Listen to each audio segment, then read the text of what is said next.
بسم اللہ الرحمن الرحیم۔ سامعین محترم السلام علیکم۔ ہمارا آج کا موضوع ہے برِ صغیر کی ایک بہادر قوم جنجوا راجپوت۔ جنجوا سنسکرت زبان کا لفظ ہے جس کے معنی بہادر، دلیر اور لڑاکا کے ہیں۔ جنجوا راجپوت راجپوتوں کے 36 شاہی خاندانوں میں سے ایک ہیں۔ جنجوا راجپوتوں کا تعلق راجپوتوں کے چندر ونسی قبیلے سے ہے۔ جنجوا راجپوت اپنے مورث اعلیٰ راجہ دیوپال جنجوا کے نام کی نسبت سے جنجوا کہلاتے ہیں۔ راجہ دیوپال جنجوا ہندوستان کی قدیم ریاست ہستنا پور کا آخری تاجدار تھا۔ بہادری اور دلیری میں بے مثال ہونے کی وجہ سے اسے جنجوا کا لقب ملا۔ راجہ دیوپال جنجوا کی 7ویں پشت سے راجہ سری پت دیوپال پیدا ہوئے۔ راجہ سری پت دیوپال کے ہاں 2 بیٹے پیدا ہوئے، راجہ مجپال دیوپال، راجہ مل دیوپال۔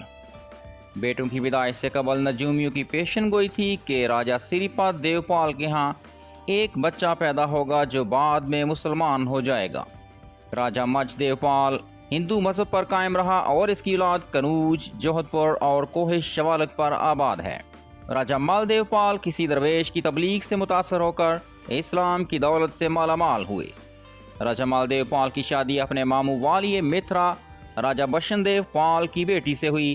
راجہ بشن دیوپال کی اولاد نرینہ نہ تھی۔ راجہ نے دستار بندی کر کے راجہ مل دیوپال کو مترا کا بادشاہ بنا دیا۔ برہمنوں نے شدید مخالفت کی اور پورے راجستھان میں شور و غل شروع کر دیا۔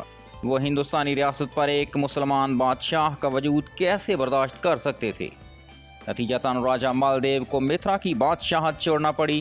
راجہ مل دیوپال نے ہندوستان کے مرکزی علاقوں سے دور کوہ شوالک کی طرف کوچ کیا اور قلعہ راج گڑھ بنوایا۔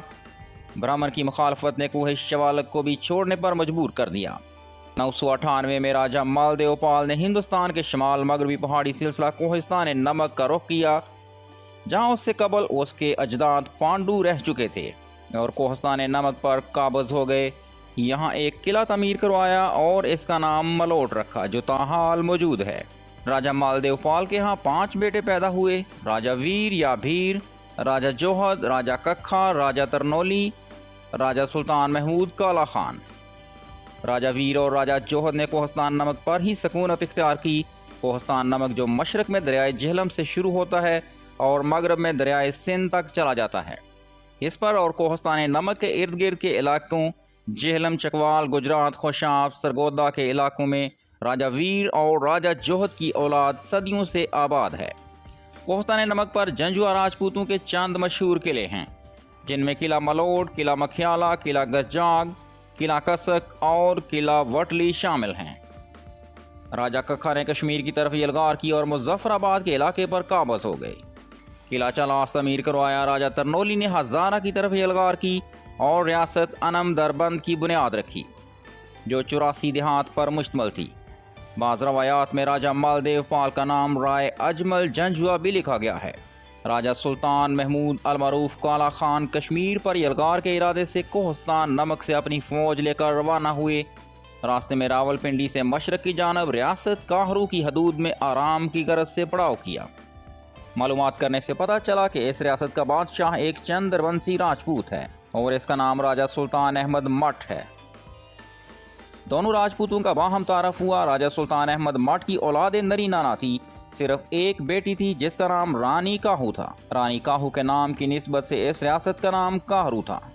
رانی کاہو کا نکاح راجہ سلطان محمود کالا خان سے ہوا۔ راجہ سلطان احمد مٹھ نے ریاست کاہرو بیٹی کو جہیز میں دے دی۔ راجہ سلطان محمود المعروف کالا خان والی کاہرو بنے۔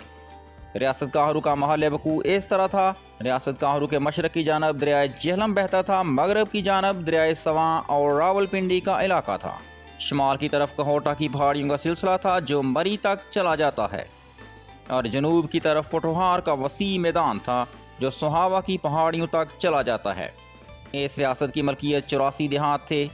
دارالحکومت مٹور تھا جو راجہ سلطان احمد مٹھ کے نام سے منسوب ہے۔ ریاست کاہرو کا دارالحکومت مٹور جغرافیائی اعتبار سے بلند جگہ پر ہونے اور چاروں اطراف سے پہاڑوں میں گھرا ہونے کی وجہ سے یہاں قلعے کی ضرورت محسوس نہیں کی گئی۔ چاروں طرف پہاڑوں پر فوج کے لیے پوسٹیں تھیں۔ راجہ سلطان محمود کالا خان کے ہاں 2 بیٹے پیدا ہوئے، جس رائے اور پت رائے۔ بیٹوں کے جوان ہونے پر راجہ سلطان محمود کالا خان نے امور ریاست دونوں بیٹوں کے حوالے کر دیے۔ ریاست کا مشرقی حصہ پاترائے کے حوالے کیا، مغربی حصہ چس رائے کے حوالے کر دیا۔ خود یاد خدا میں جنگل کے اندر اونچی جگہ پر بسیرا کر لیا۔ عالم تصوف میں ولایت کے منصب پر فائز ہوئے۔ اس جگہ پر ان کا مزار بھی ہے اور یہ جگہ دادا پیر کالا کے نام سے مشہور ہے۔ راجہ سلطان احمد مٹ اور رانی کاہو کی قبر بھی مزار کے اندر ہے۔ ماضی میں راجہ سلطان محمود المعروف کالا خان کے سالانہ عرس کی تقریب باقاعدگی سے ہوتی رہی ہے۔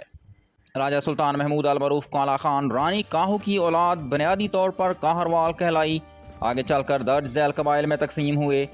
کاہروال، سنگھال، کڈال، دولال ریاست کاہرو کا سب سے قدیم شہر کنڈیاری تھا، جو اب صرف چند گھروں پر مشتمل ہے۔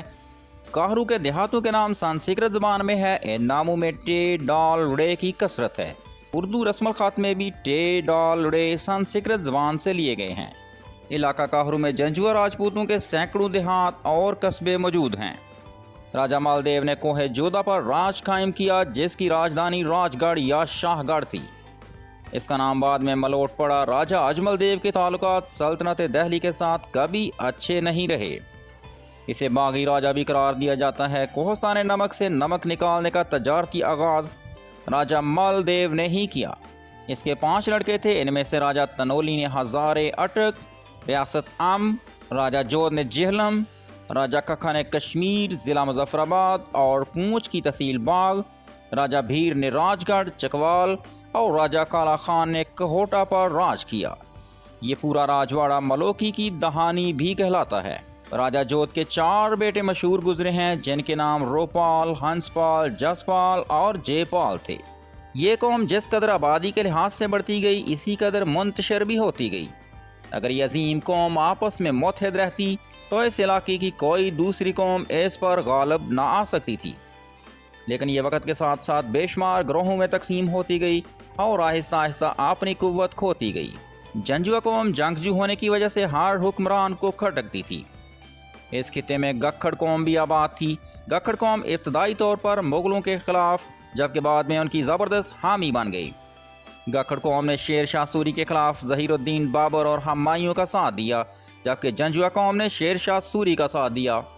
اسی وجہ سے گکھڑوں اور جنجوا قوم میں ہمیشہ جنگ و جدل کا ماحول رہا۔ بعد میں جب سکھ پنجاب کے حکمران بنے تو جنجوا قوم ان کے مقابلے پر کھڑی ہو گئی اور سکھوں کے ساتھ بہت سی جنگیں بھی لڑیں۔ سکھوں نے پنجاب پر باضابطہ حکومت کے بعد جنجوا قوم پر بہت مظالم ڈھائے۔ ایک دوسری روایت کے مطابق راجہ مل نے شہاب الدین غوری کے ہاتھوں اسلام قبول کیا، لیکن یہ روایت قابل اعتماد نہیں ہے، کیونکہ شہاب الدین غوری 1190 کے بعد ہندوستان کا رخ کرتا ہے، جبکہ راجہ مالدیو تقریباً 997 عیسوی کو کسی بزرگ کی تبلیغ سے متاثر ہو کر اسلام قبول کر چکا تھا، جس کا ذکر ہم پہلے کر چکے ہیں۔ ایک اور روایت کے مطابق مغل بادشاہ تیمور نے جب 1398 عیسوی کو ہندوستان پر حملہ کیا تو جنجوا قوم نے مسلمان ہونے کے ناطے اس حملہ آور کا بھرپور ساتھ دیا۔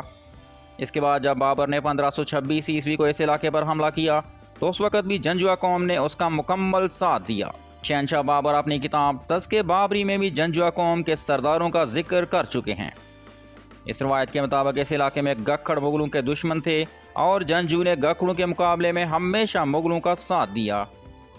چنانچہ 1765 کے لگ بھگ جب مغل حکومت کمزور ہو گئی تو اس علاقے کے گکھڑوں نے ایوانوں کے ساتھ مل کر جنجوا پر حملہ کر دیا اور پے در پہ لڑائیوں کے باعث یہ مزید کمزور ہو گئے۔ جب سکھوں کا عروج آیا تو انہوں نے بھی اس قوم کی تباہی میں کوئی کسر نہ چھوڑی اور ان کے علاقوں کو مکمل طور پر تاراج کر کے رکھ دیا۔ جنجوا قوم آج بھی ہزارہ، کشمیر، جہلم، چکوال، راولپنڈی، گجرات اور اٹک کے علاقوں میں کثرت سے آباد ہے۔ جنجوا راجپوتوں کا مرکزی علاقہ ضلع جہلم اور ضلع راولپنڈی ہے، اسے پٹھوہار بھی کہا جاتا ہے۔ جنجوا قوم کے لوگ پاکستان کے تقریباً تمام علاقوں میں موجود ہیں۔ جنجوا قوم نے ذریعہ معاش کے لیے مختلف پیشے اختیار کیے اور وقت گزرنے کے ساتھ یہ پیشے ان کی پہچان بن گئے، اس لیے آج جنجوا قبیلے کے لوگ مختلف برادریوں میں نظر آتے ہیں۔ جنجوا راجپوت ضلع خوشاب، ڈھاک، جسوال، کھٹا، مسرال، کھٹا سگرال، جوہر آباد، احمد آباد اور وادی سون وغیرہ میں آباد ہیں۔ اس کے علاوہ تحصیل گوجر خان اور ضلع راولپنڈی میں بھی جنجوا راجپوتوں کے خاندان آباد ہیں۔ اس ویڈیو میں ہمارا ساتھ دینے کے لیے آپ تمام دوستوں کا شکریہ. اگلی ویڈیو تک کے لیے اللہ حافظ.